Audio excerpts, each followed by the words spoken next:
ఏపీలో జూన్ 12 తర్వాత ఎప్పుడైనా ఆకస్మిక తనిఖీలు చేస్తానని ముఖ్యమంత్రి చంద్రబాబు తెలిపారు. రాష్ట్ర ప్రభుత్వ పథకాల అమలు, వివిధ ప్రభుత్వ సేవలపై సెక్రటేరియట్లో సీఎం చంద్రబాబు సమీక్ష నిర్వహించారు. ప్రతి వారం 4 శాఖల పరిధిలో ప్రజల నుంచి వచ్చే ఫీడ్బ్యాక్ ను సీఎం చంద్రబాబు సమీక్షిస్తున్నారు.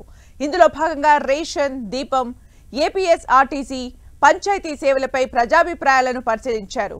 ప్రభుత్వ సేవల విషయంలో డేటా అనలిటిక్స్ కీలకమని వ్యాఖ్యానించారు.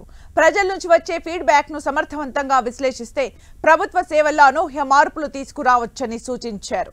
కూటమి ప్రభుత్వం ఏర్పాటే ఏడాది అవుతుందని, అన్ని శాఖల్లో ప్రభుత్వ పనితీరు, ప్రజా సేవల విషయంలో పూర్తిస్థాయి సంతృప్తి కనిపించాలని సీఎం స్పష్టం చేశారు. కొన్ని శాఖల్లో మార్పు వచ్చిందన్న చంద్రబాబు ఆర్టీసీలో కొంత మెరుగుపడాల్సిన అవసరం ఉందని చెప్పారు. దీపం 2 పథకం ద్వారా లబ్ధిదారులకు ఏడాదికి ఇచ్చే 3 సిలిండర్ల సబ్సిడీ మొత్తాన్ని ఒకేసారి ఖాతాలో జమ చేస్తామని తెలిపారు. లబ్ధిదారులు తమకు కావలసినప్పుడు సిలిండర్ పొందొచ్చని చెప్పారు. వారికి 3 సిలిండర్లకు ఇచ్చే మొత్తాన్ని ప్రభుత్వం ముందుగానే చెల్లిస్తుందన్నారు.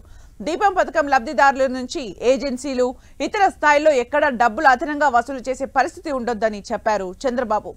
రేషన్ సరుకులపై ప్రజల నుంచి అందిన ఫీడ్బ్యాక్ ను సీఎం చంద్రబాబు పరిశీలించారు. రేషన్ నాణ్యత ఎలా ఉందని ప్రశ్నించగా బాగుందని 76% మంది చెప్పినట్లు గుర్తించారు. రేషన్ పంపిణీ నాణ్యతపై ప్రజల సంతృప్తిలో పశ్చిమ గోదావరి జిల్లా ప్రథమ స్థానంలో ఉంది. గ్యాస్ డెలివరీ సమయంలో డబ్బులు డిమాండ్ చేస్తున్నారా అనే ప్రశ్నకు 62% మంది లేదని సమాధానం చెప్పారు. ఆర్టీసీ సేవల విషయంలో ప్రయాణికుల నుంచి ఆశించిన స్థాయిలో సంతృప్తి వ్యక్తం కాలేదని, ఈ విషయంలో అధికారులు మరింత అప్రమత్తంగా పనిచేయాలని సూచించారు సీఎం చంద్రబాబు. బస్టాండ్లలో తాగునీటి సౌకర్యం, టాయిలెట్ల నిర్వహణ సరిచేసుకోవాలన్నారు. పంచాయతీ సేవల విషయంలో గతంతో పోల్చుకుంటే గ్రామీణ ప్రాంతాల్లో చెత్త సేకరణ మెరుగైందని తెలిపారు సీఎం చంద్రబాబు. మరోవైపు వాట్సాప్ గవర్నెన్స్ ద్వారా ప్రస్తుతం 325 సేవలు అందుతున్నాయి. మన మిత్ర ద్వారా వాట్సాప్ సేవలు అందుబాటులోకి వచ్చిన తర్వాత ఇప్పటి వరకు 45 లక్షల మంది ఈ సేవలను విజయవంతంగా వినియోగించుకున్నారు.